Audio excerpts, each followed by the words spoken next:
La réparation et l'entretien d'une voiture, c'est le deuxième poste de dépense des ménages, juste après l'alimentation.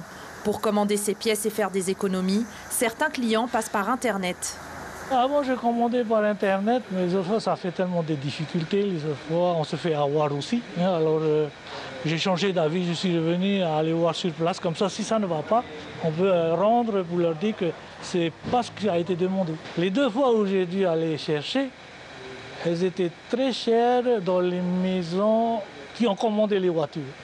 Car les pièces détachées peuvent représenter jusqu'à 60% de la facture totale des réparations. Et pour garantir le résultat, les garagistes travaillent exclusivement avec des pièces mécaniques neuves.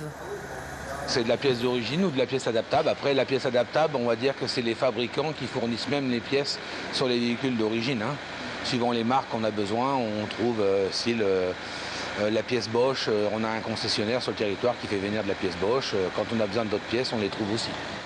Pour se procurer une pièce, il y a deux possibilités. Soit passer par le concessionnaire et ses revendeurs agréés, soit faire appel à un revendeur indépendant ou à un petit garagiste. Problème, le manque de transparence concernant les références des pièces. C'est le principal dysfonctionnement relevé par l'autorité polynésienne de la concurrence.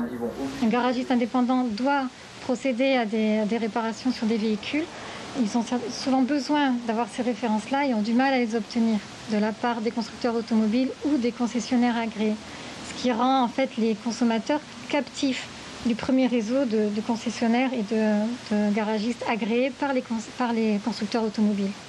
Pour remédier à ce problème, l'APC recommande que les références des pièces figurent sur les devis demandés par les consommateurs ou les garagistes indépendants. Mais pour cela, il faudrait que les autorités du pays modifient la réglementation en vigueur. L'information en continu sur Polynésie la première, Internet et réseaux sociaux.